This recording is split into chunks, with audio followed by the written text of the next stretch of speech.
Erev Tov, buenas tardes. Shabbat Shalom. Estamos en nuestra parashá Tzaf.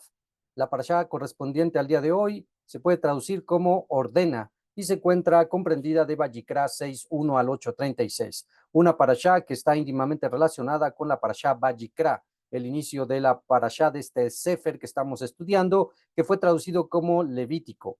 Y pues estamos hablando acerca de las leyes, los korbanot, las ofrendas en específico, las de Hatat, las de pecado y las de Shelamim. Estas ofrendas de Shelamim, como vimos por la mañana, están íntimamente relacionadas en su esencia y función con la enseñanza de nuestro maestro de justicia y sobre todo con una enseñanza particular para todos nosotros con respecto a la Kedushá, a la santidad, con respecto a nuestra manera de proceder y de vivir, de no estar ni buscar impurificarse, estar de una manera impuros, y de esta manera estar ritualmente no aptos para estar delante del Eterno. Así que, bueno, eso lo vimos por la mañana. Hoy por la tarde vamos a continuar con nuestra lectura, así que vamos a la porción que nos corresponde. Nos quedamos en Vayikra 7:22. Vayikra 7:22, Levítico 7:22. Vamos a buscar esta porción y vamos a declarar una verajá. Baruch atah Adonai Eloheinu melech haolam, asher kideshanu bemizvotav betzivanu, al dibre Torah. Amén. Bendito seas tú, Dios Rey del universo, que nos santifica con tus mandamientos y nos has ordenado el estudio de tu Torah. Amén. Estamos en la Parashá Tzaf. Quien habla con ustedes, Morel Isha, de la ciudad de Puebla. Bien, en otros años, esta parashá sería el preámbulo a Pesaj. Esta parashá sería el preámbulo a la siguiente semana de Pesaj. Pero como vemos, estamos en el calendario hebreo bajo el calendario lunisolar y por lo tanto está desfasado en este año con lo que es la celebración del mundo entero de la llamada Semana Santa. Así que pues algunos que veníamos acostumbrados a que venía muy parejo, supuestamente la Semana Santa con Pesaj, pues nos cayó un poquito de extraño que faltaran algunas semanas para Pesaj, pero bueno, así es el calendario, así es, y nos faltan un aproximado de casi 3 semanas para Pesaj. 22 de abril, lunes por la tarde-noche, vamos a estar santificando Pesaj. Y estamos en los preparativos, estamos ya tratando de, con tiempo y con mucha tranquilidad, adquirir lo que se requiere. Recuerden que el martes 2 de abril vamos a estar enseñando acerca de Pesaj, sus requerimientos, sus alajot. Vamos a estar hablando acerca de lo que se requiere para celebrar la fiesta de Pesaj. Vamos a ver acerca en la Torah todo lo que tiene que ver con Pesaj, sus reglamentos, su alajá, en base a la Torah para poder santificar Pesaj. Y también les estamos recordando que hagan con anticipación sus pedidos de vino y de matzá, porque no queremos hacerlo todo a la mera hora, porque cuando eso pasa, llega que el proveedor se queda corto en algunos casos y ya no puede seguir trayendo más vino a la mera hora. Así que pongan mucha atención en cuanto a eso. Bien, pues estamos en la porción de Vayikra, capítulo 7, verso 22. La sección que nos corresponde va a hablar acerca de el término de los korbanot de esta sección y la manera en cómo Aarón y sus hijos, los Kohanim, iban a ser preparados, ungidos para el ministerio, para su abodá. Así que vamos a la narrativa, dice así, Vayikra 7:22, dice, habló el Eterno a Moshe diciendo, habla a los hijos de Israel diciendo, todo cebo de toro, cordero o cabra no comerán.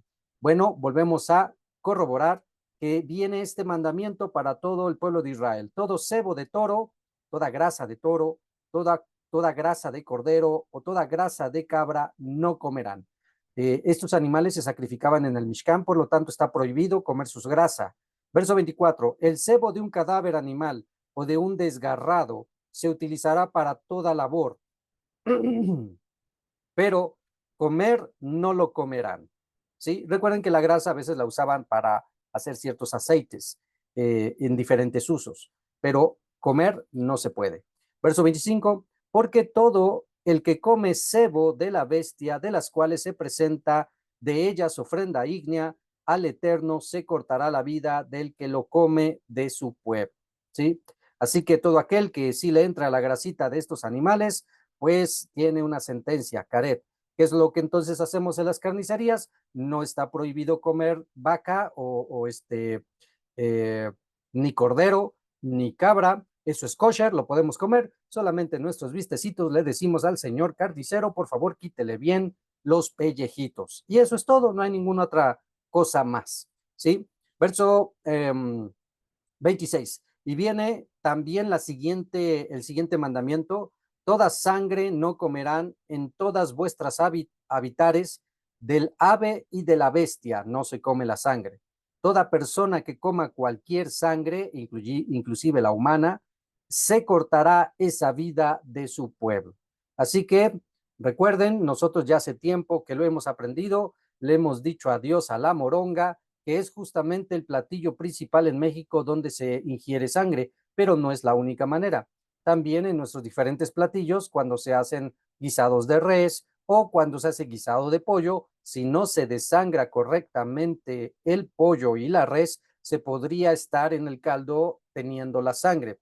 Por lo tanto, se lleva un proceso de kosherización donde la carne, cuando se trae del mercado, ya sea de pollo o de res, se pone y pasa por un proceso se pone a entibiar agua, se pone la carne, la que haya sido, carne de res, de cordero, lo que sea, o de pollo, y se le pone sal de grano.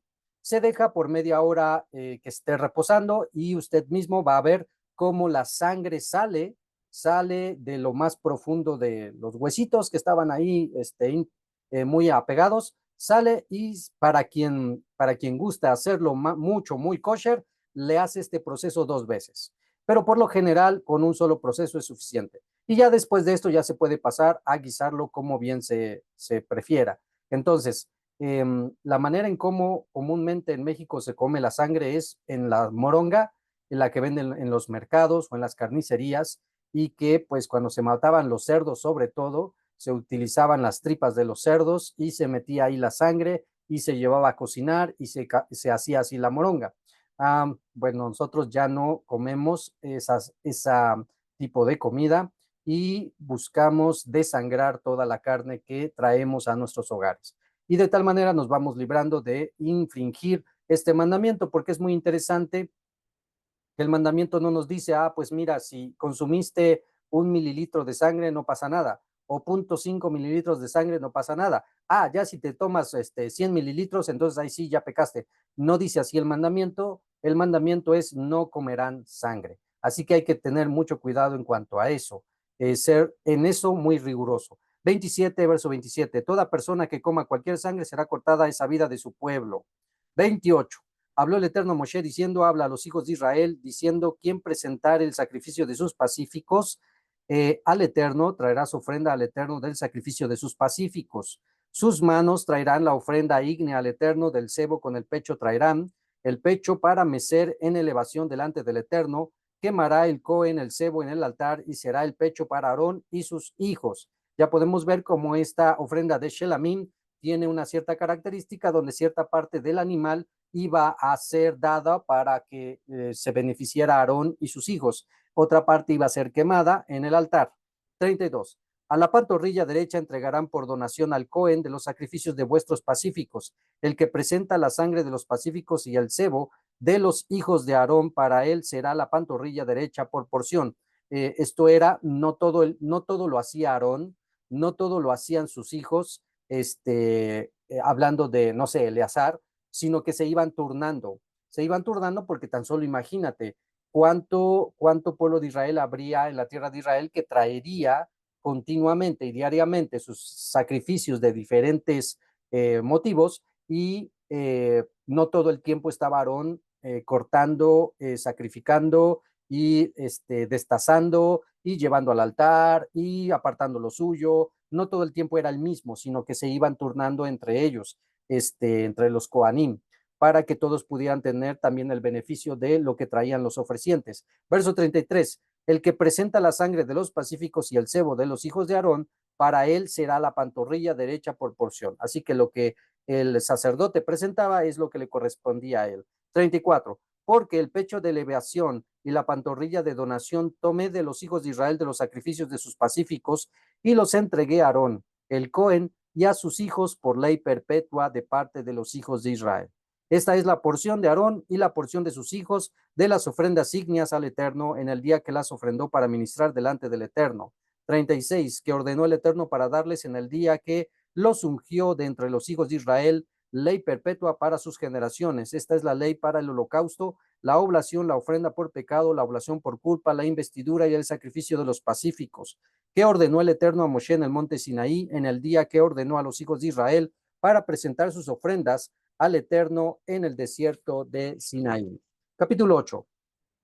8.1. Habló el Eterno a Moshe diciendo, toma a Aarón y a sus hijos con él, a las vestiduras, al aceite de la unción, al ternero de expiación, a los 2 carneros y al canasto de galletas sin levadura, y a toda la congregación reúne en la entrada de la tienda de reunión.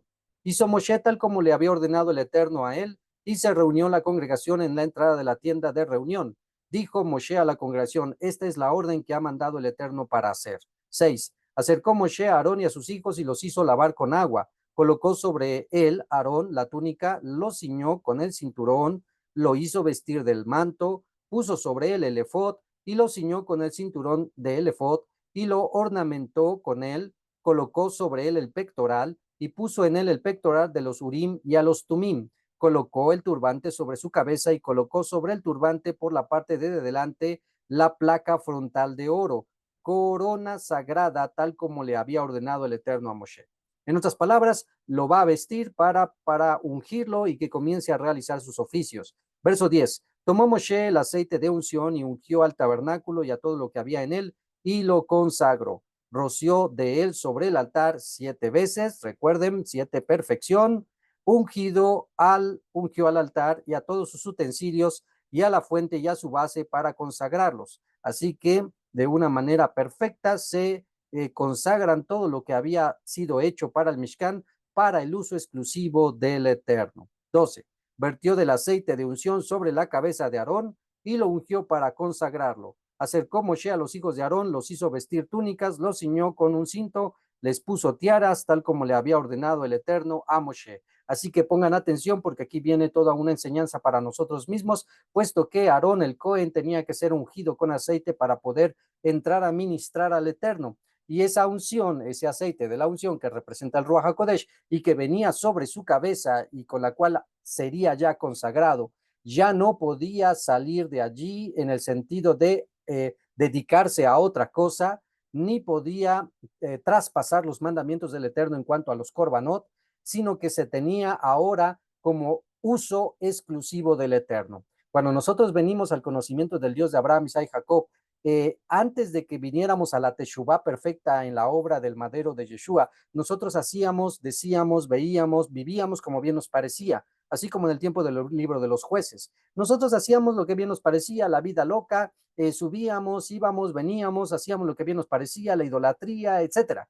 Pero a partir de que nosotros hacemos una rectificación, una teshuvá y decimos, yo me arrepiento, Padre Celestial, de mis maldades, de mis transgresiones, de mi idolatría, ya sé que esto de palo de piedra no es lo que creó los cielos y la tierra, sino que tú eres el único Dios vivo y verdadero que merece toda la adoración y la honra a través de tu ungido que enviaste para perdón de mis pecados. Entonces viene el Ruach HaKodesh sobre nosotros y dependiendo de la fe de cada uno, porque créanme que aunque no lo parezca, estoy casi seguro que hay algunos que aún todavía no han gustado del Ruach HaKodesh. ¿A qué nos referimos con esto? Que aún no han tenido plenamente la manifestación del Ruach HaKodesh. Esto es, así como lo leemos en el libro de los Hechos y así como lo vimos cuando estudiamos ese libro, cuando la gente creía, cuando la gente se arrepentía sinceramente, era algo evidente el tener el Ruach HaKodesh en su vida. Hablaban en lenguas, profetizaban, había un cambio extraordinario en sus vidas. Así que esto tenemos que llegar al punto donde podamos volver a ver estas cosas, donde con toda la certidumbre, la sabiduría y la correcta instrucción de los apóstoles, de nuestro maestro de justicia y de la Torá, se debe de volver a fluir en el Ruach HaKodesh para que se pueda llegar a este momento como en los tiempos antiguos. No tenerle temor a la manifestación del Ruach HaKodesh en cuanto a las lenguas, en cuanto a la interpretación de lenguas, en cuanto a la profecía, la sanidad, los milagros, etcétera. pero tampoco caer en el error de nuestros hermanos cristianos de pensar de que todo es de Dios. Eso es un error, porque ha habido grandes contaminaciones de gente que viene con toda otra intención y que ha causado tantísima desviación por causa de no cumplir con los reglamentos que se dieron desde el tiempo de los Shaliachim. Así que debemos de regresar a ese tiempo. Hay necesidad de vivir y tan solo para preguntar. No me lo contesten, piénselo. ¿Cuántos de ustedes hablan en lenguas? ¿Cuántos de ustedes tienen el don de lenguas? ¿Cuántos de ustedes pueden tener el don de profecía o el de sanidad? Que puedan decir, yo tengo ese don. No es de, será tal vez alguna vez, igual y me pasó. No, sino que realmente puedan decir, yo tengo este don, yo tengo esta manifestación del Ruach HaKodesh y por lo tanto fluyo en esa. Si no podemos decir, bueno, hablo en lenguas o tengo don de sanidad o profecía o algo así, pues entonces estaríamos necesitamos esa manifestación en nuestra vida, sí o sí. Nos preguntan que si se pierde la manifestación del Ruach HaKodesh y la respuesta es sí. La respuesta es sí. Los Shaliachim nos dicen acerca de, y no contristéis el Ruach HaKodesh con el cual habréis sido sellados. Así que cuando nosotros llegamos a tener el Ruach HaKodesh y vienen las manifestaciones, hablar en lenguas, profecías, sanidades, etcétera, si se nos ocurre la grandiosa y genial idea de volvernos como el perro al vómito o como la puerca lavada de nuevo a revolcarse, o sea, nos regresamos a nuestras transgresiones, a nuestros pecados, a nuestra antigua manera de vivir, nosotros no es que se pierda el don del Ruach HaKodesh, nosotros lo rechazamos, nosotros no, con nuestra manera de vivir, no permitimos que el Ruach HaKodesh no solamente fluya en nuestra vida, sino que no aumente también. Esto es no solamente tener el Ruach HaKodesh, es fomentarlo y aumentar su manifestación. Es como un foco de esos focos que tienen regulación de energía. ¿Los han visto?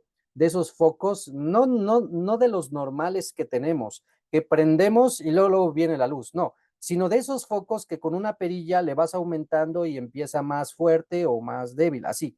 Es así la idea. Es así. Conforme a tu observancia y apego y kedushá, santidad al Eterno, tú puedes aumentar ese don o esa manifestación del Ruach HaKodesh o la puedes disminuir, la puedes ir apagando hasta que se aleje de ti. Entonces, ¿cuánta gente realmente entró bien, obtuvo el don del Ruach HaKodesh, pero por alguna X razón se volvió de nuevo a su antigua manera de vivir y entonces perdió lo que había tenido? Entonces, realmente sí se puede perder. Es como el tema de la salvación. La salvación se pierde, pues ya lo hemos estudiado, ya vimos que para poder ser salvo se necesita estar escrito en el libro de la vida. Y en dos ocasiones en la escritura, tanto en el Brit Hadashah como en el Tanaj, nos dicen que el nombre puede ser borrado del libro de la vida. Así que, pues, no es que la salvación se pierda, que se pierde es uno, pero uno es el que causa que se borra el nombre. Así que no es así como nos enseñaron que tú haz la oración de fe y ya eres salvo y ya nadie te quita la salvación. No, es mentira. Entonces, aguas con eso. Por eso veníamos estudiando en la mañana acerca de tener mucho cuidado, porque recuerda que la carne que tocara algo impuro ya no servía para hacer comida y por lo tanto tenía que ir al fuego. Ahí está en una sola frase esto que estamos diciendo. La carne que tocaba algo impuro ya no era apta y por lo tanto era llevada al fuego. Ahí tenemos el resumen. Entonces, esta porción de los sacrificios tiene mucho que ver con la obediencia y la santidad, la escrupulosa santidad que los Kohanim tenían que tener para poder ministrar delante del pueblo de Israel y del Eterno. Una gran responsabilidad que tenían ellos, porque si en algo se equivocaban, lo hacían con la intención incorrecta, con la motivación incorrecta o con la actitud incorrecta o sin estar debidamente preparados, podían morir en el oficio. No era cualquier cosa. Así que, ojo con eso. Bien. El aceite entonces, el Ruach HaKodesh. y todo es ungido, todo es consagrado con. Por lo tanto, también nosotros, cuando viene el Ruach HaKodesh, somos consagrados y ungidos para el servicio exclusivo del Padre Eterno. Verso 14. Acercó el ternero de la ofrenda para expiación y apoyaron a Aarón y sus hijos sus manos sobre la cabeza del ternero de la expiación y lo degolló. Tomó Moshe la sangre y la puso sobre las esquinas del altar en el derredor en su dedo. Purificó el altar. A la sangre vertió en la base del altar y la consagró para hacer expiación en él. Tomó todo el sebo que estaba en las entrañas, a la membrana del hígado, a la de los dos riñones con su sebo, y los quemó Moshe en el altar. Y al ternero, a su piel y a su carne y a su estiércol, quemó en fuego fuera del campamento, tal como había ordenado el Eterno a Moshe. Acercó el carnero del holocausto y apoyaron a Aarón y sus hijos sus manos sobre la cabeza del carnero, lo degolló y vertió Moshe la sangre sobre el altar al derredor. 20. Al carnero cortó en sus pedazos, quemó Moshe la cabeza, los pedazos y el cebo, y a las entrañas y a las patas lavó con agua. Quemó Moshe todo el carnero en el altar, holocausto es él, para aroma grato, ofrenda ígnea es él para el Eterno, tal como había ordenado el Eterno a Moshe. 22. Acercó el segundo carnero, el carnero de la investidura, y apoyaron a Aarón y sus hijos sus manos sobre la cabeza del carnero, y lo degolló, tomó Moshe de su sangre y la puso sobre el óvulo de la oreja derecha de Aarón. Recuerden que ahora va a consagrar con sangre, que simboliza el pacto, el lóbulo de la oreja derecha de Aarón. Esto implica y simboliza lo que escucha. Aarón tenía la responsabilidad de escuchar a los hijos de Israel y de, por lo tanto, hacer juicios justos, correctos. Todo buen licenciado sabe, hablando de las leyes de hombres, todo buen licenciado sabe que no es posible sacar un buen juicio si no se conocen las dos partes. En un problema entre hombres hay dos partes, siempre hay dos partes, la suya y la del otro. Entonces, cuando un licenciado tiene que ser y quiere ser un buen licenciado, necesita conocer las dos partes, que justamente es parte de la ley del Eterno.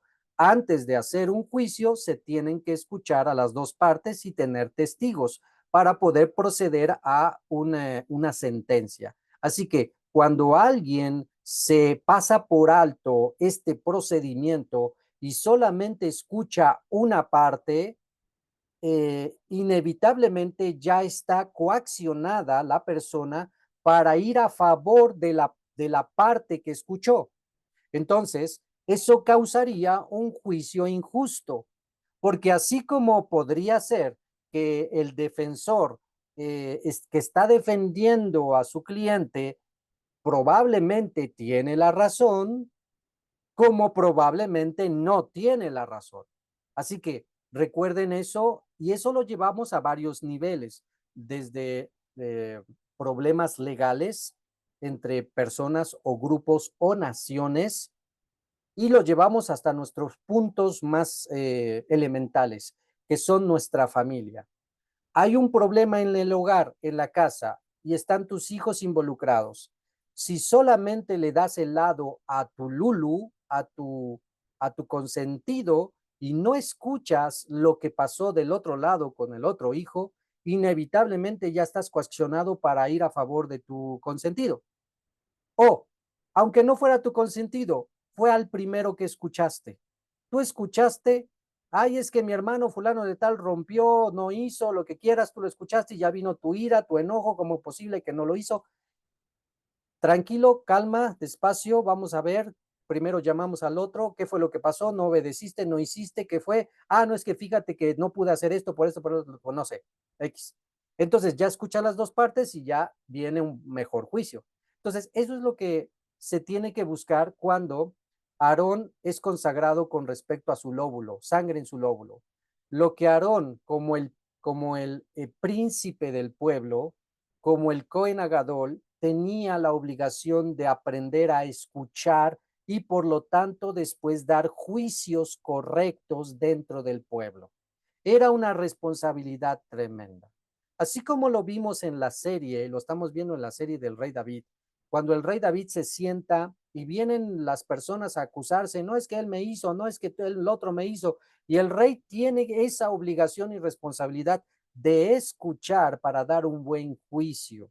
Es una responsabilidad. Así que se consagra el oído, no se debe de dejar llevar por chismes, por la shonará, por me dijeron, por pienso yo, sino tiene que ser correctamente un juicio en base a la verdad. Entonces, viene esto sobre su lóbulo.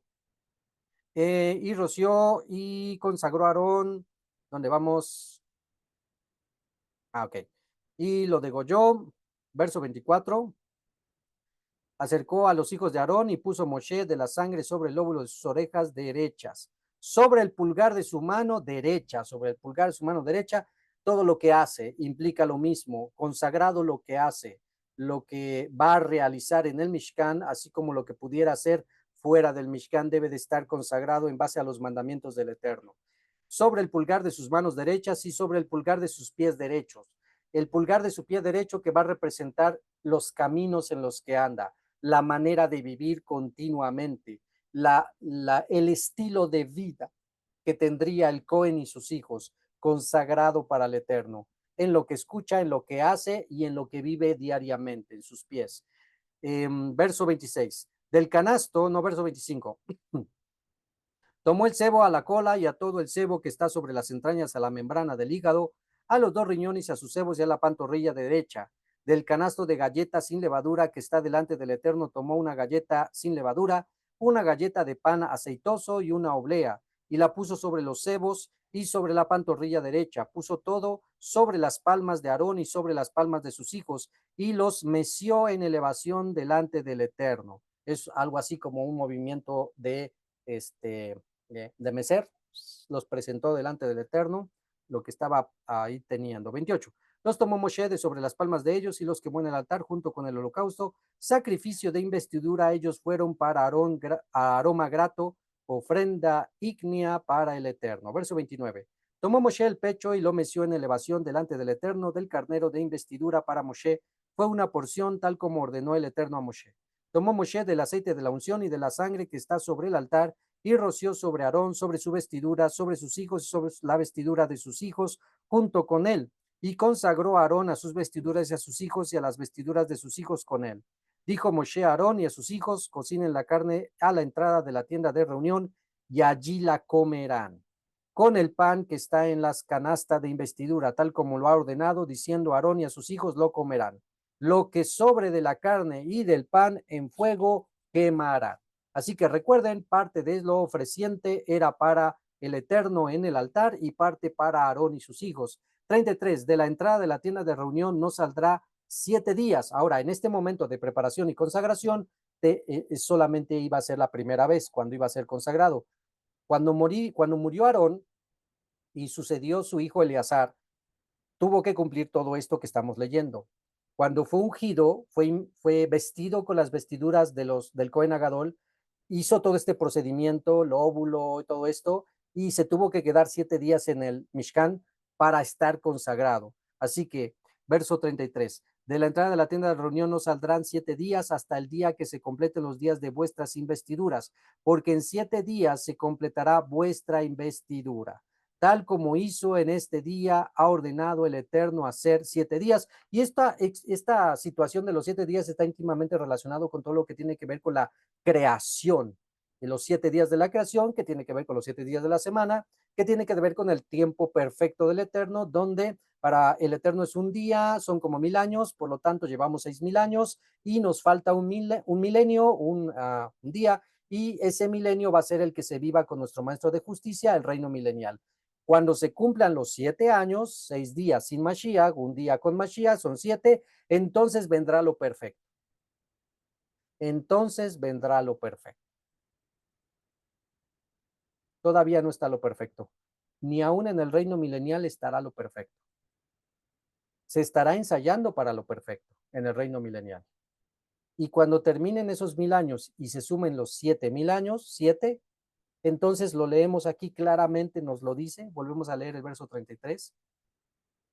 De la entrada de la tienda de reunión no saldrán 7 días hasta el día que se completen los días de vuestra investidura, porque 7 días se completará vuestra investidura. En esos 7 días será perfecta entonces la humanidad. ¿Cuándo? Cuando termine el reino milenial, se abran los libros, sean juzgados todos los que todavía no habían sido resucitados y que ahora van a ser resucitados. Serán resucitados todos desde Caín hasta todos los que murieron. Se abren los libros, son juzgados por los libros. El que no se ha hallado en el libro de la vida va al lago de fuego que arde con azufre. El que sí se ha hallado en el libro de la vida pasa a la eternidad. Y entonces cielo nuevo, tierra nueva. Este planeta como lo conocemos va a desaparecer y entonces el Eterno va a crear un nuevo planeta en el cual va a descender la nueva Jerusalén y a partir de ahí sin sol y sin luna y sin mar y sin templo, ojo con eso, vamos a ver cuántos sin, en el cielo nuevo y tierra nueva, que ya sea para la eternidad, donde ya estén habitando los justos escritos en el libro de la vida, siendo guiados por el Cordero, por Mashiach, no va a haber sol, no va a haber luna, no va a haber mar y no va a haber templo. Hashem mismo será el templo. Eso nos habla que si no hay templo, habrá que pensar si se seguirán haciendo los korbanot, porque para el reino milenial sí, para el reino milenial sí, y ahorita lo vamos a ver. Pero bueno, entonces, y hasta entonces, cielo nuevo, tierra nueva, viene lo perfecto, el 7. ¡Pum! Bien, verso 34. Tal como hizo en este día, ha ordenado el Eterno hacer 7 días para expiar por ustedes. En la entrada de la tienda de reunión permanecerán día y noche 7 días y cuidarán el mandamiento del Eterno, así no habrán de morir, porque así fue ordenado. Hizo Aarón y sus hijos todas las palabras que había ordenado el Eterno por intermedio de Moshe. Esa frase también subrayanla porque es célebre, porque el verso 36, el último de nuestra parashá. Hizo Aarón y sus hijos todas las palabras que había ordenado el Eterno por medio de Moshe. Vamos a traerlo a otra aplicación. En ese momento histórico era Aarón y sus hijos, sus 4 hijos. Ya sabemos que después se quedó solo con 2 porque 2 murieron. Bueno, pero ahorita estaban todos sus hijos. La aplicación que viene es Aarón va a ser representado, es una tipología como Cohen Agadol de Yeshua de Nazaret, en su calidad de Cohen Agadol. Entonces, ¿quiénes son sus hijos? Vuelvo a repetir. Aarón tiene a sus hijos, sus 4 hijos. Y Aarón va a ser un tipo del Cohen Agadol que vendría después, según el orden de Melquisedec, Yeshua de Nazaret. Yeshua de Nazaret vendría a ser el Cohen Agadol, el príncipe. Y entonces, ¿quiénes serían sus hijos si Yeshua no tuvo hijos? ¿Quiénes serían sus hijos entonces para que pueda quedar aquí? Muy bien, los que obedecemos sus mandamientos, sus talmidim, sus discípulos de Yeshua, los discípulos de Yeshua, los creyentes en Yeshua de Nazaret. Ellos son sus hijos. Recuerden que en el judaísmo un discípulo es visto como un hijo. Vuelvo a repetir, en el judaísmo un discípulo es visto como un hijo. Así que literalmente somos hijos de Mashiach. Dentro del contexto judío así lo podemos expresar. Nosotros somos hijos de Mashiach. ¿Quiénes son hijos de Mashiach? ¿Todos los judíos? No. Solo los creyentes en Yeshua de Nazaret. ¿Ok? Y obvio por todo lo que conlleva creer en él. Bien. Entonces, ya que tenemos eso en mente, quisiéramos irnos a entender algo que va a pasar en el tiempo futuro, que está descrito en los profetas. Ya tenemos un panorama de los korbanot que se tenían que hacer. No son exactamente los únicos, va a haber más. Pero acaba de mencionar, tanto en la Parashá Vayikra como en la Parashá Saf, acaba de mencionar los más representativos e importantes, sobre todo los de Hatat, los de culpa, error, y los de Shelamim, los de paz o pacíficos o reconciliación. Son los más importantes, los más interesantes que tienen una implicación. Los demás también son importantes, pero tienen otra función. Ahora, ya que tenemos este panorama de los sacrificios y de cómo se debían de ayer hacer con todos sus reglamentos y alajot, ahora quisiéramos irnos, por favor, a buscar, saquen la escritura, saquen la escritura y vamos a buscar el libro de Yetzekel. Vamos a buscar a Ezequiel. Vamos a buscar a Ezequiel.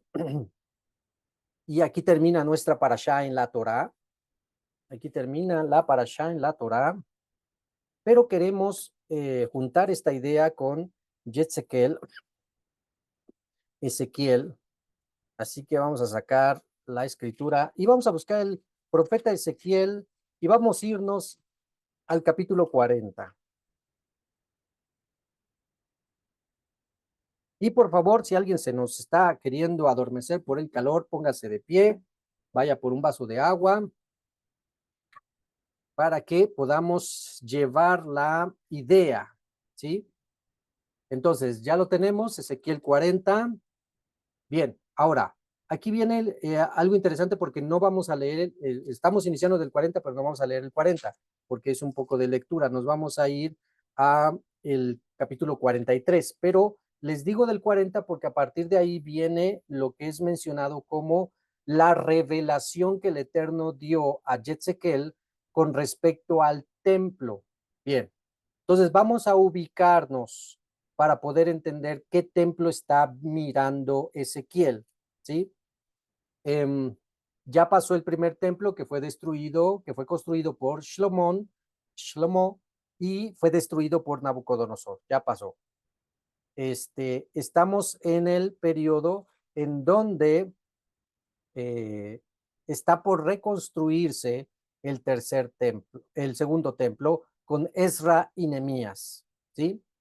Ya está destruido, no hay nada, están en los 70 años del cautiverio en Babilonia y comienzan todos estos profetas a decir muchas cosas antes de que se destruyera el templo, en el periodo que se está destruyendo y unos años después de destruido el templo. Así que para el momento en que Ezequiel está hablando no hay templo. Alguien podría decir, bueno, entonces va a hablar de ese templo, del segundo templo que va a construir Ezra, Nehemías y Zorobabel, pero no es así, porque no van a cuadrar, si lo quieres decir así, las características que va a mencionar Ezequiel del templo que va a haber, no va a encajar con el segundo templo que construyó Esdras, Nehemías y Zorobabel, ¿ok? Entonces nos va a estar hablando de otro templo diferente, sobre todo por el personaje principal del cual se va a hablar en este templo de Ezequiel, y lo vamos a descubrir. Así que no está hablando del segundo templo, está hablando de otro templo, ¿ok?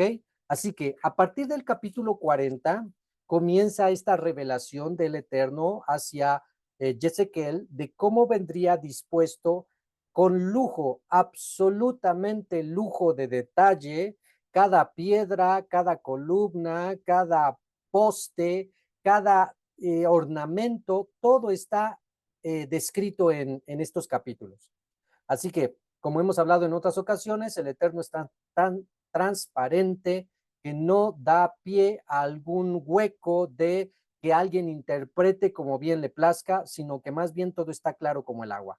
Así que a partir del capítulo 40 tenemos esa revelación, vienen las medidas de todo lo que hay en el templo y alrededor del templo, sus paredes, sus columnas, todo lo que hay, viene a partir del capítulo 40, 41, 42 y llegamos al 43. En el capítulo 43 viene algo así como la inauguración, lo mismo que pasó en el Mishkan. ¿Se acuerdan cuando se inauguró el Mishkan?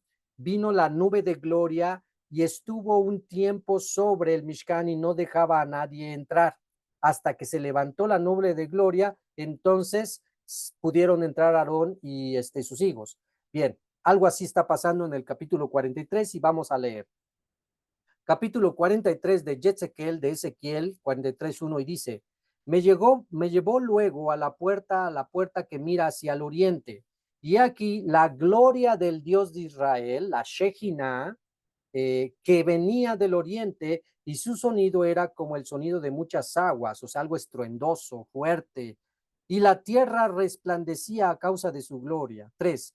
Y el aspecto de lo que vi era como una visión, como aquella visión que vi cuando vine para destruir la ciudad, y las visiones eran como la visión que vi junto al río Quebar.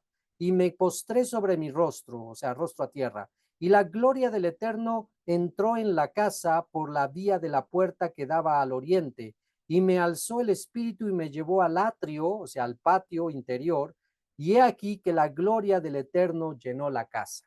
Exactamente como pasó en el Mishkan, en la inauguración, lo mismo pasó aquí con este templo. Ahora, continuamos. Verso 6. Dice, y oí uno que me hablaba desde la casa, y un varón estaba junto a mí. Y me dijo, hijo de hombre, este es el lugar de mi trono, el lugar donde posaré la planta de mis pies. Subrayen eso porque eso es clave. Eso es clave para saber el momento histórico que va a cumplirse este templo. Nos está dando una clave que nos dice dónde posaré la planta de mis pies. Bien, concepto de agencia divina. Ya sabemos que al Eterno nadie le ha visto jamás. Por lo tanto, a nadie se le ocurra pensar que es Hashem quien va a poner la planta de sus pies ahí. Se está refiriendo a alguien más que le va a representar. ¿Quién podría representarle a tal grado de estar en el templo si ya la línea de Aarón ya no está aquí en este momento? Pues exactamente se está refiriendo a el Mesías de Israel, a Yeshua de Nazaret, el cual va a estar oficiando en el templo. Así que esa referencia de posaré la planta de mis pies es una referencia a su agente, a su emisario, a su más grande Shaliahim, es enviado mensajero. Esto es Yeshua de Nazaret. Bien, en el cual habitaré entre los hijos de Israel. ¿Sí?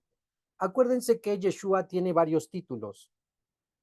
Yeshua tiene el título de Immanuel. Immanuel, que significa Dios con nosotros. Y cuando nació, se dice la expresión que el Eterno tabernaculizó con su pueblo. ¿Qué significa el tabernáculo? Habitó con su pueblo. ¿Ok? Entonces, es Hashem haciéndose cercano a través de su mensajero, Yeshua de Nazaret. Y entonces viene toda esta hilación de ideas. Posará su pie, eh, habitará entre los hijos de Israel para siempre.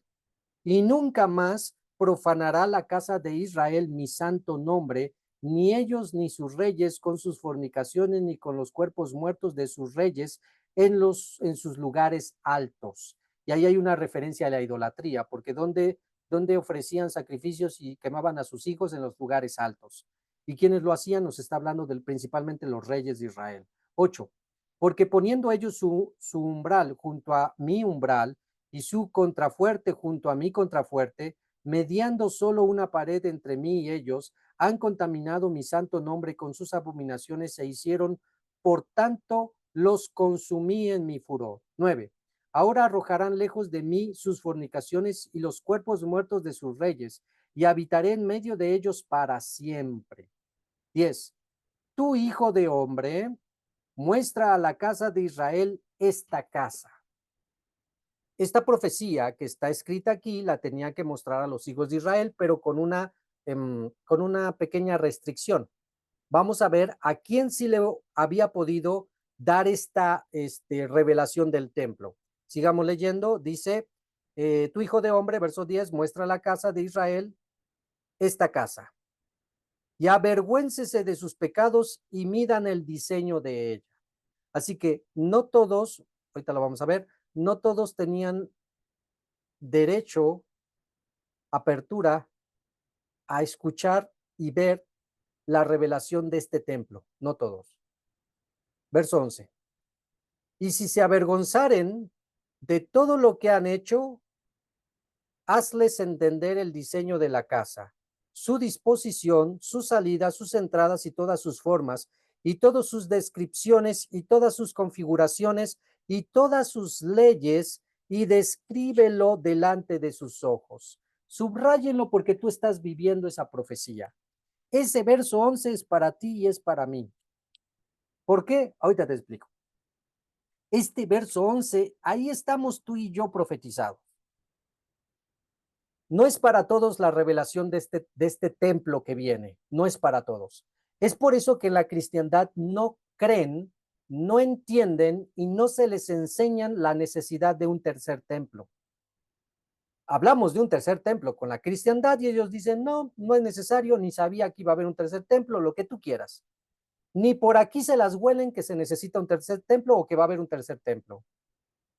Porque están cegados, porque están todavía en sus delitos y pecados. ¿Para quién viene esta revelación de que va a haber un templo diferente a los que ha habido? Verso 11. Si se avergonzaren de todo lo que han hecho, hazles entender el diseño de la casa, su disposición, sus salidas, sus entrañas, sus entradas y todas sus formas y todas sus descripciones y todas sus configuraciones y todas sus leyes y descríbelo delante de sus ojos. ¿Quiénes son los únicos que iban a aceptar la necesidad de este tercer templo con todas sus características? Los que se avergonzaren. ¿De qué hay que avergonzarse? Vamos a decirlo en otras palabras. Los que hicieran teshuvá verdadera. Los que hicieran teshuvá verdadera. Los que hicieran arrepentimiento verdadero. No hay manera de hacer arrepentimiento verdadero sin Yeshua de Nazaret. Un arrepentimiento sin Yeshua de Nazaret no es arrepentimiento. Tenemos un día al año conocido como Yom Kippur, donde todo el mundo judío está en las sinagogas 25 horas, algunos hasta 26 horas, o sea, más del día completo, golpeándose el pecho, diciendo yo pecador, y yo hice esto, yo hice el otro, y perdóname, Hashem. Pero ninguna de sus oraciones y ninguna de sus peticiones es a través de Yeshua de Nazaret. La gran provisión que tú y yo tenemos, que al final del día de Yom Kippur, ellos solo pueden tratar de tener esperanza de tal vez fuimos escuchados. Tal vez el Eterno vio nuestro ayuno, que estábamos en el piso de la sinagoga rogándole, y tal vez y nos perdona nuestros pecados. Nosotros, los netzaritas, es un afligimos nuestra vida en Yom Kippur con ayuno, es un también nos postramos en el rostro a tierra, es un también me arrepiento de mis maldades y pecados porque no hay hombre que no peque, pero la gran diferencia es que yo sé que a través de mi Mesías tengo ya el perdón de pecados. Ese avergonzamiento que pasamos por haber pecado y con qué ojos, con qué cara me voy a presentar o la voy a levantar al cielo si he pecado. A eso se está refiriendo. Entonces, con vergüenza, los que se avergonzaren, pero los que estén haciendo la teshuvá por ese avergonzamiento, pero a través del Mesías de Israel, a ellos se les revelará completamente todo lo que tiene que ver con el templo que va a ser mencionado aquí. Ahora entiendes por qué en la cristiandad ni por aquí se huele que se necesita un templo. Cuán dichosos somos, hermanos, que estamos viviendo este verso 11, en donde ahí viene, no tarda, ¿qué tanto? ¿Un año, 2 años, 5 años? No sé, pero ya no más de lo que faltaba hace 100 años. Ya no más. Y tus ojos y mis ojos es mi certidumbre. Vamos a ver cuando pongan la primera piedra en el monte Moreyá, en el monte Sión, donde esté el templo. Entonces, fíjate, vamos más para adelante porque vienen más cosas. Así que no es para todos la revelación del tercer templo. ¿Y para qué se revela esto? Dice el verso 11 final, para que, para que guarden toda su forma y todas sus reglas y las pongan por obra. Así que el Mishkan, el templo, lo acabamos de leer en nuestras parashot pasadas, tiene reglamentos. ¿Qué se hace, qué no se hace, cómo se entra, cómo se sale, cómo se viste, cómo no se viste, cómo se inicia, todo? Ahí está. En el tercer templo es lo mismo. Entonces ahí viene la pregunta. La pregunta de los 1000, 8000. ¿Habrá sacrificios en el tercer templo? Cuando Yeshua de Nazaret ya fue el sacrificio una vez y para siempre, dice el escritor de Hebreos. Vamos a seguir leyendo. Verso 12. Esta es la ley de la casa, o sea, del templo. Sobre la cumbre del monte del recinto entero, todo derredor será santísimo. O sea, no solamente adentro. En el primer templo y segundo templo, lo santísimo estaba adentro. Y sobre todo en el tercer patio o en el lugar Kadosh Kadoshim. En este caso, todo lo que hay alrededor, no solo en las murallas, sino alrededor, va a ser santísimo.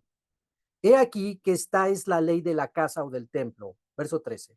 Estas son las medidas del altar por codos. Y bueno, aquí continúa la descripción en cuanto a medidas del templo. Nos vamos a saltar esto, nos vamos al capítulo 44. Quien con tranquilidad lo quiera seguir leyendo en su casa, al ratito ahí continúa la lectura.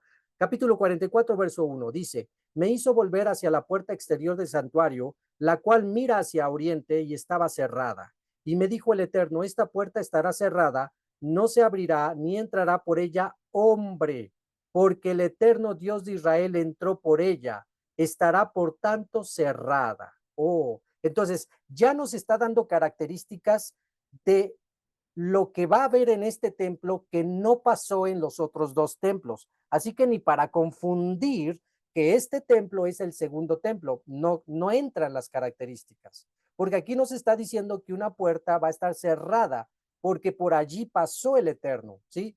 Algo que pues no había en el segundo templo. Por todas las puertas entraban los hombres. Verso 3. Ahora, aquí vienen los datos interesantes. En cuanto al príncipe, el príncipe aquí va a ser descrito con esta expresión Nasir, el príncipe Nasir, y ya con la palabra Nasir en hebreo, que se traduce como príncipe, yo creo que ya te viene a la mente de quién se está tratando. El Nasir, ¿sí? Ese príncipe que va a ser el Cohen Agadol. Y seguimos leyendo. En cuanto al príncipe o el Cohen Agadol, por ser el príncipe, él se sentará allí para comer pan delante del Eterno.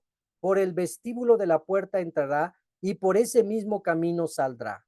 Entonces ya está dando reglamentos de cómo va a proceder entrar y salir el príncipe, el Cohen Agadol. 4. Y me llevó hacia la puerta del norte por delante de la casa y miré y aquí la gloria del Eterno había llenado la casa del Eterno y me postré sobre mi rostro. 5. Y me dijo el Eterno, hijo de hombre, pon atención y mira con tus ojos y oye con tus oídos todo lo que yo hablo contigo sobre todas las ordenanzas de la casa del Eterno y todas sus leyes, y pon atención a la entrada de la casa y a todas las salidas del santuario.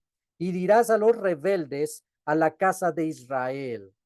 Así ha dicho el Eterno, el Señor, basta ya de todas vuestras abominaciones, oh casa de Israel, de traer, subrayenlo, eso es importante. Vámonos a el verso 6. Vamos a entender el contexto. Dirás a los rebeldes, ¿de dónde? ¿Del mundo? No, de Israel, ¿sale? Dirás a los rebeldes de la casa de Israel, así ha dicho el Eterno el Señor, basta ya de todas vuestras abominaciones. Vamos a preguntarnos, ¿cuáles abominaciones? Porque aquí nos va a decir cuál. Oh casa de Israel, aquí viene, de traer extranjeros, y subráyalo, incircuncisos de corazón e incircuncisos de carne, para estar en mi santuario y para contaminar mi casa, de ofrecer mi pan, la grosura, la sangre y de invalidar mi pacto con todas vuestras abominaciones. Ya con lo que estudiamos de nuestras dos parashot, ya no se nos hace familiar la expresión grosura, la sangre, todo eso, ¿no? Pero fíjate qué interesante. Un ejemplo claro de esta transgresión. Herodes. Herodes, todos los Herodes que existieron, Herodes el Grande, Herodes Antipas, Herodes Agripa, todos los Herodes eran de origen idumeo, ¿sí? Eran edomitas, eran descendientes de Edom, eran hijos de Esaú y eran los reyes de Israel. Por el periodo del primero, segundo siglo antes del Mesías y después por el periodo del primero y segundo siglo después del Mesías. Tenemos toda la dinastía del Herodes. Y por lo tanto ellos imponían junto con Roma al Cohen Agadol. En el caso del Judea del primer siglo, impuesto Hanás y Cayafá. Ananías, Hanás y Caifás. Los dos sumos sacerdotes que eran sumos sacerdotes en un mismo momento histórico en el tiempo de Yeshua y que no eran legítimamente descendientes de Aarón. Uno ya cuando lo entiende dice, qué tremenda transgresión a la Torá. Para ser Cohen Agadol era uno solo en turno y descendiente de Aarón. Y estos dos que estaban en el tiempo de Yeshua, ni descendientes de Aarón, y eran dos. Por decir solo un ejemplo, de varios ejemplos en la historia del pueblo de Israel donde imponían al Cohen Agadol. Entonces, no eran ni judíos siquiera, vaya, de las 12 tribus, ni siquiera. En el caso de los reyes de Israel, idumeos. Entonces, ¿se da o no se da? Sí se dio y se sigue dando. Que están trayendo gentiles que no tienen nada que ver con el pueblo de Israel a gobernar a Israel. Entonces, ¿está enojado el Eterno o no está enojado el Eterno con Israel? Porque ¿quién dice que está poniendo a los líderes que no son nada con Israel? Los propios judíos. Entonces, fíjate, en una manera de exaltación, dice el Eterno, basta ya de traer incircuncisos de carne e incircuncisos de corazón. Eso está profundo, porque para un judío basta la circuncisión de carne y para el cristiano solo necesita la circuncisión de corazón. Pero ¿qué dice el Eterno que en el tercer templo se necesita? Bueno, aquí me detengo. Me estoy adelantando un poco a decir el tercer templo. No necesariamente va a ser el tercer templo este. Es muy probable más bien que este templo sea en el reino milenial, ¿sí? No sea el tercer templo que construyan los judíos actualmente, el tercer templo. Es probable que después de toda la devastación que se dé con las copas, el toque de shofar, los sellos y todo lo que se venga, todo absolutamente quede destruido, incluyendo el tercer templo que se construya en nuestros días. Borrón y cuenta nueva, y entonces bajo la dirección de Mashiach se construya este templo del cual se está describiendo desde el capítulo 40 con todos sus detalles y medidas. Así que este templo es probable que sea para el reino milenial. Y para el reino milenial, ¿qué dice? Basta ya de traer incircuncisos de carne e incircuncisos de corazón. Vamos a seguir leyendo porque va a volverlo a ratificar esta situación. Y dice, verso 7, de traer extranjeros incircuncisos de corazón e incircuncisos de carne para estar en mi santuario y para contaminar mi casa, de ofrecer mi pan, la grosura, la sangre y invalidar mi pacto con todas vuestras abominaciones. 8, pues no habéis guardado lo establecido acerca de mis cosas santas, que había un reglamento de quién podía entrar y quién no podía entrar y quién podía ministrar y quién no. Incircuncisos, incircunciso de corazón, no, perdón, ya me pasé, sino que habéis puesto extranjeros como guardas de las ordenanzas en mi santuario. No, ahí está profundo. Ahí está tremendo. Verso 8. Pues no habéis guardado lo establecido acerca de mis cosas santas. ¿Cuáles son sus cosas santas? Los corbanot, muy bien. ¿Qué más? La enseñanza de la Torá. ¿Sí? No solo los corbanos son parte de todo lo que hay en la Torá. ¿Cuáles son las cosas santas del Eterno? Shabbat, las Moadim, Rosh Hodesh, los Korbanot, sus mandamientos, sus cosas santas. Entonces, fíjate qué está diciendo aquí. Pues, verso 8, pues no habéis guardado lo establecido acerca de mis cosas santas, sino que habéis puesto extranjeros como guardas de las ordenanzas de mi santuario. En otras palabras, dejaron que los gentiles fueran los que enseñaran, gobernaran y dirigieran al pueblo del Eterno.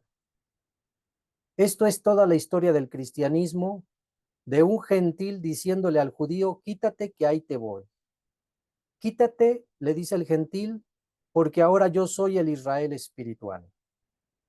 Se aprovecharon de las persecuciones del Imperio Romano, donde asesinaron y aniquilaron a líderes judíos como Jacob el Sádic, Jacobo, mejor conocido como Santiago, asesinaron a Kefa, asesinaron a Shaul de Tarso, asesinaron a todos los líderes que sabían quién era el Mesías, sabían interpretar la Torá, sabían leer la Torá en su idioma original, y al asesinarlos y aniquilarlos y eliminarlos, quedó el espacio vacío, y entonces llegó el extranjero, el gentil, que hasta hace apenas 2 semanas había estado adorando en una orgía en el templo de Diana de los Efesos, pero que por la prédica de Pablo había venido al conocimiento de la Teshuvá y que ahora al no ver quién le enseña, porque los estaban matando, quítate que ahí te voy.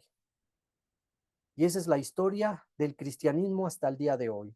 Los que están como pastores, diáconos, profetas, apóstoles en las iglesias han usurpado el derecho legítimo de enseñar las cosas santas al pueblo de Israel, del pueblo de Israel.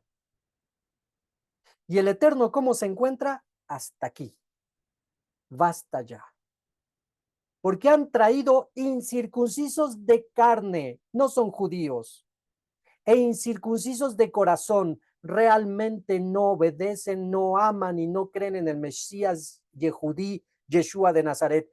Ahí están por puras conveniencias económicas, por sentirse pastores, porque los alaben los hombres, por sentirse los ainanita, etcétera, etcétera. ¿Y qué dice el Eterno? Se tiene que rectificar esto. ¿Cómo? Siguiente verso. 9. Así ha dicho el Eterno Adonai. Ningún, y subráyalo porque está hermoso esto, ningún hijo de extranjero, incircunciso de corazón e incircunciso de carne, subráyalo, entrará en mi santuario de todos los hijos de extranjeros que están entre los hijos de Israel. Más claro ni el agua. Hoy la gente peleándose, discutiendo, debatiendo si se necesita la circuncisión o no. Yo lo resumo tan fácil y sencillo. ¿Quieres entrar al reino milenial? La respuesta es sí, obvia. Sí, claro, yo quiero reinar con Mashiach. Muy bien. Pues, ¿qué crees? Para el reino milenial se necesitan las 2 circuncisiones. Así que tal vez los varones hoy quieran patalear y decir, no lo necesitamos, las circuncisiones del corazón, muy bien, todo tranquilo, bien. Pero para el reino milenial, nadie entra al templo si no tiene las 2 circuncisiones. No lo digo yo, ahí está escrito. Pero ojo, esto es para el reino milenial. Esto es para cuando el príncipe Yeshua de Nazaret esté siendo y fungiendo como rey, Melech, y como Cohen Agadol, sacerdote. Y para poder seguir la idea, sigamos leyendo, porque no es todo, dice verso 10, y los levitas que se apartaron de mí cuando Israel se alejó de mí, o sea, los levitas que dejaron su oficio, yéndose tras sus ídolos, llevarán su iniquidad. En otras palabras, esos levitas ya no entran al templo a servir, porque se apartaron y se volvieron a la idolatría. 10. Verso 11. Y servirán en mi santuario como porteros a las puertas de la casa y sirvientes en la casa. Ellos matarán el holocausto y las víctimas para el pueblo y estarán ante él para servirle, por cuanto le sirvieron delante de sus... No, permítame. Sí, 12. Por cuanto le sirvieron delante de sus ídolos y fueron a la casa de Israel por tropezadero de maldad. Por tanto, he alzado mi mano y jurado diciendo, el Eterno, el Adonai, que ellos llevarán su iniquidad. En otras palabras, algo así como que los bajaron de puesto. Este, ya no van a hacer completamente todo, pero sí van a estar dentro del templo. Pero ya no van a ser todos. Ahora, ¿quién va a ser el que va a ser el Cohen Agadol? El que es Cohen según el orden de Melquisedec. 13. No se acercarán a mí para servirme como sacerdotes, ni se acercarán a ninguna de mis cosas santas, a mis cosas santísimas, sino que llevarán su vergüenza y las abominaciones que hicieron. 14. Les pondré pues por guardas encargados de la custodia de la casa para todo el servicio de ella y para todo lo que en ella, gracias, haya de hacerse. Porteros, simplemente porteros. 15. Mas los sacerdotes levitas, y aquí viene la diferencia a los que sí se permanecieron firmes, mas los sacerdotes levitas, hijos de Sadoc, que guardaron el ordenamiento del santuario cuando los hijos de Israel se apartaron de mí, ellos se acercarán para ministrar ante mí, delante de mí estarán para ofrecerme la grosura y la sangre, dice el Eterno. Ellos entrarán en mi santuario y se acercarán en mi mesa para servirme y guardar mis ordenanzas. Y cuando entren por las puertas del atrio interior, se vestirán vestiduras de lino, no llevarán sobre ellos cosa de lana cuando ministren en las puertas del atrio interior y dentro de la casa. Turbantes de lino tendrán sobre sus cabezas y calzoncillos de lino sobre sus lomos. No se ceñirán cosa que los haga sudar. Cuando salgan del atrio exterior al atrio de afuera, al pueblo, se quitarán las vestiduras con que ministraron y las dejarán en las cámaras del santuario y se vestirán de otros vestidos para no santificar al pueblo con sus vestiduras, y no se raparán su cabeza ni dejarán crecer su cabello, sino que lo recortarán solamente. Ninguno de los sacerdotes beberá vino cuando haya de entrar en el atrio interior, ni viuda ni repudiada tomarán por mujer, sino que tomarán virgen del linaje de la casa de Israel, o viuda que fuere viuda del sacerdote, y enseñarán a mi pueblo a hacer la diferencia entre lo santo y lo profano, y les enseñarán a discernir entre lo limpio y lo no limpio. En las cosas del pleito ellos estarán para juzgar, conforme a mis juicios juzgarán, y mis leyes y mis decretos guardarán. En todas mis fiestas solemnes santificarán mis días de reposo. No se acercarán a hombre muerto para contaminarse, pero por padre o por madre, hijo, hija, hermano o hermana que no haya tenido marido, ni si podrán contaminarse, o sea, tocar el muerto si fallece. 26. Y después de su purificación, le contarán 7 días, y el día que entre el santuario al atrio interior para ministrar en el santuario ofrecerá su expiación, dice el Eterno Adonai. 28. Y habrá para ellos heredad, yo seré su heredad, pero no les daré posesión en Israel, yo soy su posesión. La ofrenda y la expiación y el sacrificio por el pecado comerán, y toda cosa consagrada en Israel será para ellos. Y las primicias y todos los primeros frutos de todo y todas las ofrendas de todo lo que se presente a todas las vuestras ofrendas será de los sacerdotes. Asimismo daréis al Cohen las primicias de todas vuestras masas, para que repose la bendición en vuestras casas. Ninguna cosa mortecina ni desgarrada así de aves como de animales comerán los sacerdotes. 45.1. Cuando repartáis por suertes la tierra de Israel, apartaréis una porción para el Eterno que le consagraréis en la tierra de longitud de 25,000 codos, 25,000 cañas y 10,000 de ancho. Esto será santificado en todo su territorio alrededor. De esto será para el santuario 500 cañas de longitud y 500 de ancho, encuadrado alrededor, y 50 codos de alrededor para sus ejidos. Y de esta medida, medidas de longitud 25,000 cañas y el ancho 10,000, y en lo cual estará el santuario y el lugar santísimo. Entonces ya estamos viendo cómo se va a santificar el lugar específico para construir el templo. 4. Lo consagrará de esta tierra, será para los Cohen, ministros del santuario, que se acerquen para ministrar al Eterno, y servirá de lugar para sus casas, como recinto sagrado para el santuario. Asimismo, 25,000 cañas de longitud y 10,000 de ancho, lo cual será para los levitas, ministros de la casa, como posesión para sí, con 20 cámaras. Para propiedad de la ciudad señalaréis 5,000 de anchura y 25,000 de longitud delante de lo que se apartó para el santuario. Será para toda la casa de Israel, y la parte del príncipe estará junto a la que se apartó para el santuario, de uno y otro lado y junto a la posesión en la ciudad, delante de lo que se apartó para el santuario y delante de la posesión de la ciudad, desde el extremo occidental hasta el extremo oriental, y la longitud será desde el límite occidental hasta el límite oriental. Esta tierra tendrá por posesión en Israel, y nunca más mis príncipes oprimirán a mi pueblo y darán la tierra a la casa de Israel conforme a sus tribus. Así ha dicho el Eterno, el Señor: basta ya, oh príncipes de Israel, o sea, gobernantes, líderes, dejad la violencia, la rapiña, haced juicio y justicia.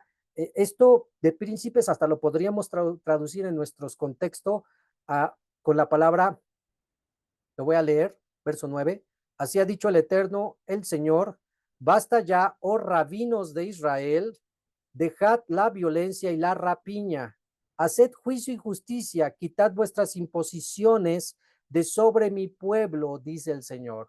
Porque si tú vas a Israel, quienes dan el permiso de poder vivir en Israel actualmente son los rabinos. Quienes designan dónde se van a establecer las sinagogas son los rabinos. Quienes imponen las cargas pesadas sobre los hombres en cuanto a la jot son los rabinos. Así que bueno, aquí está la advertencia. Verso 10. Balanzas justas, efa justo y bato justo tendréis. El efa y el bato serán de una misma medida que el bato. Tenga la 10ª parte del homer y la 10ª parte del homer la efa, y la medida de ella será según el homer. Bien. Seguimos leyendo porque está interesante. Quien se me esté queriendo dormir, póngase de pie, tome agua, mójese la cara. Verso 12. Y el ciclo será de 20 jeras, 20 ciclos, 25 ciclos, 15 ciclos, o serán una mina. Esta será la ofrenda que ofreceréis: la 6ª parte de una efa por cada homer del trigo, y la 6ª parte de una efa por cada homer de la cebada. La ordenanza para el aceite será será que ofreceréis un bato de aceite, que es la 10ª parte de un coro. 10 batos harán un homer, porque 10 batos son un homer, y una cordera del rebaño de 200 de las engrosadas de Israel para sacrificio, y para holocausto y para ofrenda de paz, para expiación por ellos, dice el Eterno Adonai. Todo el pueblo de la tierra estará obligado a dar esta ofrenda para el príncipe de Israel.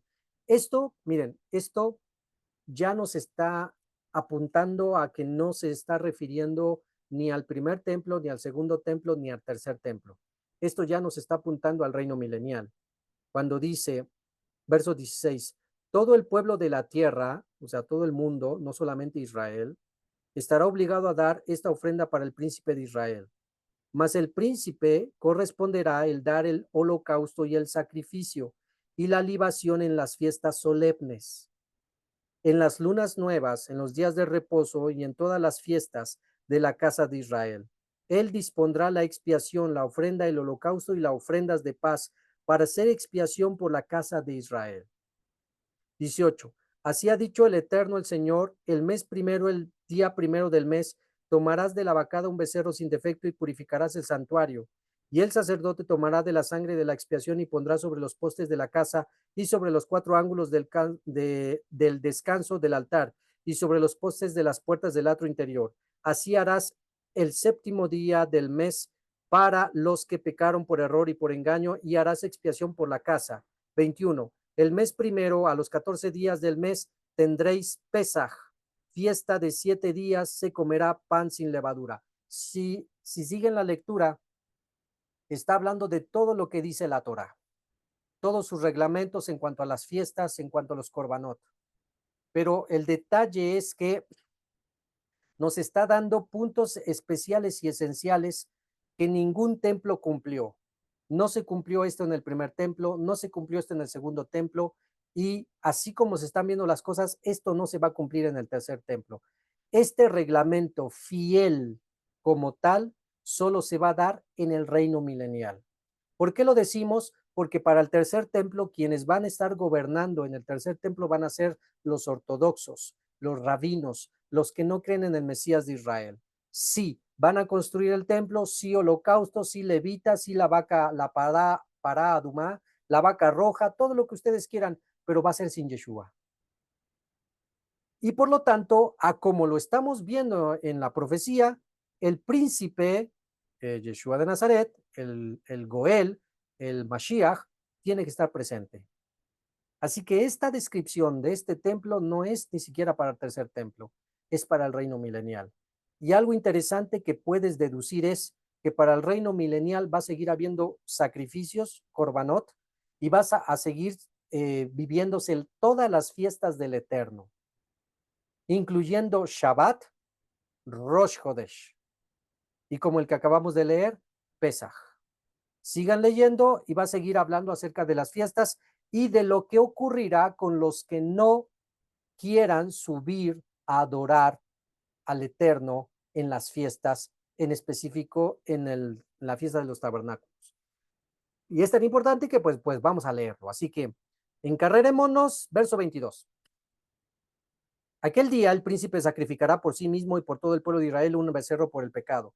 En los 7 días de la fiesta solemne ofrecerá holocausto al Eterno, 7 becerros, 7 carneros sin defecto, cada día de los 7 días, y por el pecado un macho cabrío cada día. Y con cada becerro ofrecerá ofrenda de una efa, y con cada carnero una efa, y por cada efa un hin de aceite. En el mes séptimo, a los 15 días del mes, en la fiesta hará como en estos 7 días en cuanto a la expiación, en cuanto al holocausto, en cuanto al presente y en cuanto al aceite. Así ha dicho el Eterno el Señor, la puerta del atrio interior que mira al oriente estará cerrada los 6 días de trabajo. Esto no ha ocurrido en ningún templo, ¿sí? Ojo. Volvemos a leer el 46:10, 46:1, perdón, 46:1. Así ha dicho el Eterno el Señor, la puerta del atrio interior que mira al oriente estará cerrada los 6 días de trabajo y el día de reposo se abrirá también el día de la luna nueva. Esto no se había hecho en ningún templo anterior. Y el príncipe entrará por el camino del portal de la puerta exterior y estará en pie junto al umbral de la puerta mientras los sacerdotes ofrezcan sus holocaustos y su ofrenda de paz. Y adorará el príncipe, refiriéndose a Mashiach, y adorará junto a la entrada de la puerta, después saldrá, pero no se cerrará la puerta hasta la tarde. 3. Asimismo adorará el pueblo de la tierra delante del Eterno a la entrada de la puerta en los días de Shabbat y en las lunas nuevas, Rosh Hodesh. El holocausto que el príncipe ofrecerá al Eterno en día de reposo será 6 corderos sin defecto y un carnero sin tacha. Esta ley no estaba descrita en la Torá de Moshe. 5. Y por ofrenda una efa por cada carnero y por cada cordero una ofrenda conforme a sus posibilidades y un hin de aceite con una efa. Más el día de la luna nueva, o sea, de Rosh Hodesh, un becerro sin tacha de la vacada, 6 corderos y un carnero deberán ser sin defecto.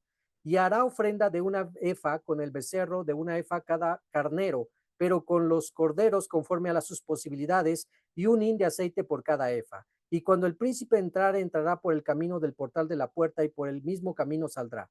Mas cuando el pueblo de la tierra entrare delante del Eterno en las fiestas, el que entrare por la puerta del norte saldrá por la puerta del sur, y el que entrare por la puerta del sur saldrá por la puerta del norte. No volverá por la puerta por donde entró, sino que saldrá por la que de enfrente de ella. Y el príncipe, cuando ellos entraren, entrará en medio de ellos, y cuando ellos salieren, él saldrá. Estos reglamentos y alajot que estamos leyendo en Ezequiel no estaban descritos en la Torá. Por lo tanto, nadie los cumplía en los templos anteriores. Verso 11. Y en la fiesta y en las asambleas solemnes será la ofrenda de una efa con cada becerro y una efa con cada carnero y con los corderos conforme a sus posibilidades un hin de aceite con cada efa. 12. Mas cuando el príncipe libremente hiciere holocaustos o ofrenda de paz al Eterno, le abrirán la puerta que mira al oriente y hará su holocausto y sus ofrendas de paz, como hace en el día de reposo. Después saldrá y cerrará la puerta de después de salirse y ofrecerá un sacrificio al Eterno cada día en holocausto, un cordero, el sacrificio continuo. Esto sí está descrito en la Torah. El sacrificio continuo, un cordero, año sin defecto, cada mañana lo sacrificará. 14.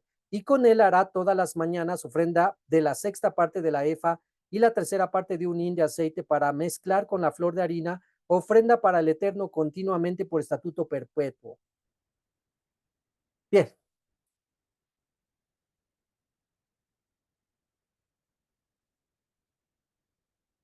Bueno, pues decían que a Moré se le quite la tos, pues ahora es un se la pasa leyendo. Resumimos hasta aquí. Es muy importante conocer los reglamentos de los sacrificios.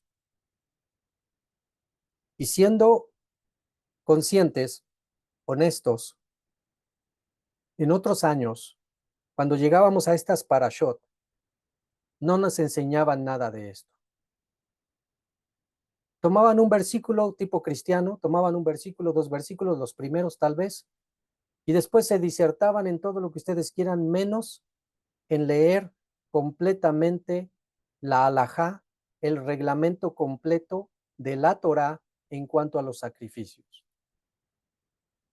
Eso nos impedía a que cuando leyéramos profetas como Ezequiel, como lo que acabamos de leer, pudiéramos entrar en un vínculo de entender que la Torá del Eterno es eterna y que el Mesías no vino a abrogar la ley ni los profetas. Hasta el cansancio lo hemos repetido, pero parece que no lo entendemos. Mashiach Yeshua de Nazaret no vino a abrogar la ley ni los profetas. Eso incluye los sacrificios, los holocaustos y sacrificios. Él no vino a abrogar eso.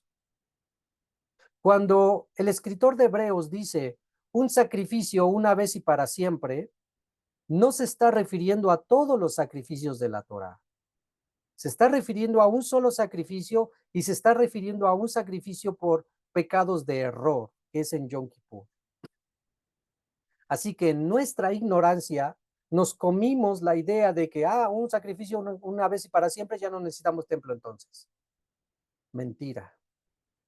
Como acabamos de leer, la importancia de leer estas parashot y saber con conciencia plena de qué se tratan el sacrificio de Hatat, el sacrificio de Shelamim, el sacrificio de Minjá, el sacrificio de Olá, los diferentes sacrificios que son mencionados, es importante, porque es conocimiento de la Torá. Imagínate estar en pie delante del Hijo del Hombre y te pregunte, ¿estudiaste Torá? Y tú le digas, sí, yo estudié Torá, yo regresé a las sendas antiguas y estudié Torá. Bien, háblame un poco de los sacrificios. Ay, no, es que esa parte, mi líder se la brincaba. Sí creíamos en la Torá, sí esto que el otro, pero esa parte no la leíamos. No, para eso estamos. Para estudiar la Torá verso por verso y que cuando lleguemos al siguiente Hazak, al término de Vayikra, estemos más satisfechos que antes. Más satisfechos porque hemos adquirido más conocimiento de la Torá. No de mandamientos de hombres, no de alajá de hombres, no de libros escritos por hombres, sino de la Torá. Y como podemos verlo, estos mandamientos de estos sacrificios son importantes para nuestra vida, que tienen aplicaciones con Mashiach, tienen su simbolismo en la vida cotidiana y tendrán su importancia en el reino milenial, cuando el Mashiach regrese. Así que sí o sí, mejor conocerlos y estar atentos en cuanto a eso. Hoy no se pueden realizar, no hay templo. Cuando haya templo, se reanudarán. Pero recuerda lo que te dije. Cuando se reanuden, no pienses que va a haber un netzarita dirigiendo allí. Van a ser ortodoxos. Y obvio, todo lo van a hacer a la manera ortodoxa. Si bien lo van a hacer, esperemos, en base al reglamento de la Torá, muy bien, pero con mucha simbología que se van a perder por no creer en Yeshua de Nazaret. ¿Cuándo va a llegar lo perfecto? En el reino milenial. Cuando sea Mashiach en su calidad de Melech y de Cohen Agadol, dirigiendo específicos sacrificios. Así que queda esto y que el Eterno nos permita seguir aprendiendo, rectificando lo deficiente y que el Eterno no permita que nos desviemos ni a diestra ni a siniestra en errores, sino que nos esforcemos por estar en su Dabar que es eterna. Quien habló con ustedes, Morel Isha de la ciudad de Puebla. Un saludo cordial a todos nuestros ajim, a toda la comunidad Shevilin Atikim, todos nuestros hermanos y a todos nuestros amigos. Shabbat Shalom.